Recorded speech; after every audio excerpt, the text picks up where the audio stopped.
Bill Henshaw here again for the Constitutional Crisis Channel.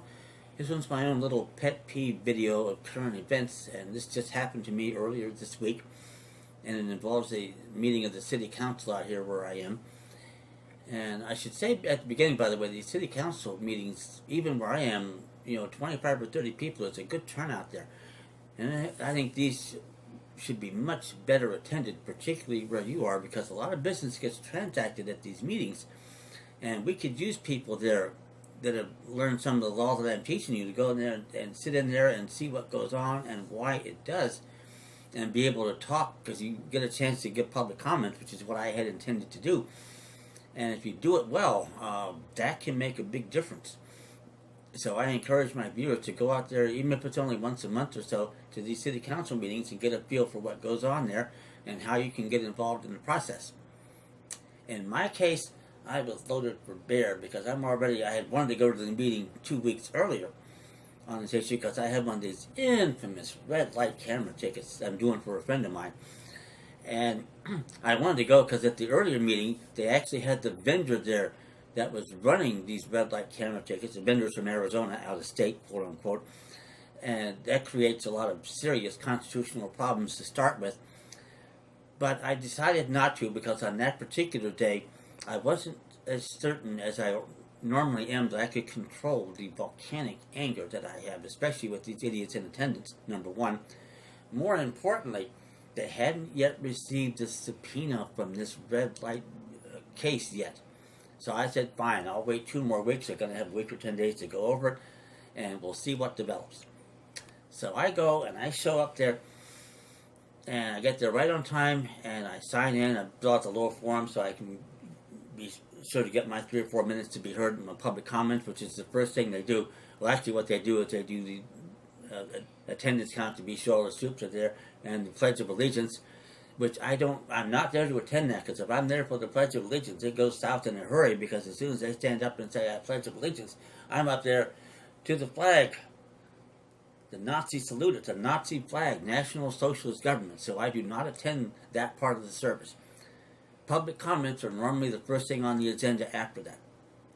And I'm ready, because they've been hit with a 62-page subpoena ducis tecum for this red light ticket, and they've probably never seen a subpoena anywhere near close to this size, or with all the questions that have been presented in it. So the bottom line is that with the subpoena, you can't ignore that. So one of these supervisors is going to have to show up in court, hopefully in front of an inflamed jury, and explain themselves as to how they got into office, what authority they have, what jurisdiction they're exercising. A lot of embarrassing questions that you'll learn how to ask and that they can't answer. It's going to get you out of a lot of citations, and these are not loopholes. Constitutional law, you beat them across the board every time. So I'm ready. I mean, I'm there, my blood is pumping, and I'm saying, my God, I'm going to have a good 4 or 5 minutes here. Well, I show up, the place is packed. I've never seen anything like this before. There wasn't a seat available. In fact, they had some auxiliary seats and a big TV screen out in the hallway at City Hall. So I take a look at the seats, and they're all reserved for these dignitaries from around the world. I have no idea what the hell they're doing there, but my adrenaline rate went through the roof, because I said, oh my God, I'm going to embarrass the city council in front of members from around the world and make them look idiotic. I mean, that wasn't my main goal in doing it, mind you, but that's an added bonus. I said, my Lord. So I'm there, I'm ready to go. And I happened to go back outside for a minute, so I wouldn't be there for the Pledge of Allegiance. I glanced at the agenda. Only then did I notice that the agenda had been reversed in violation of Robert's Rules of Order, and public comments were now last, which means I would have probably been there 2 hours or more to get my 4 or 5 minutes, and in front of an empty audience with nothing but the supervisors there in all probability, and maybe a cop or what have you. And I said, well, I don't have the time to do that. I've got other work to do and attend to, and I will go back in another 2 weeks. But I've since sent them a letter, and I said, boy, I think I know why you did what you did, in order to take care of the quote-unquote loose cannon factor, so you don't get embarrassed in front of a world full of spectators here. But my goodness, look at the opportunity that was missed here. Because these people are coming up from all around the world would have actually witnessed a case where someone actually stands up and does what one man can do in our nation and republic, and that is make a difference. And I'll guarantee you, in all the nations I saw represented there, whether they were Malta, Korea, Japan, China, Chad, whatever, in those nations you can't do what it is that I'm doing here and what I'm teaching you to do, is go out there and make a difference. That's the beauty of the original intent of the framers of the Constitution, and that you can do that and have the right to do it.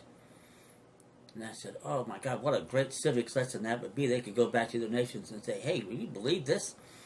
This actually does happen.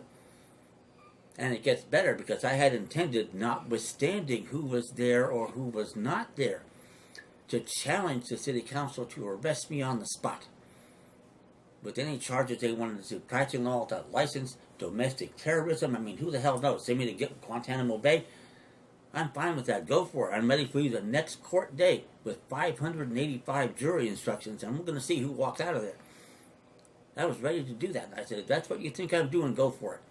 And if I got arrested for doing nothing more than knowing the law and trying to get it enforced, that might have created an international incident because of it. You can just see these people going back to their home nations and saying, my God, the United States arrests people for doing nothing more than this? What the hell is this?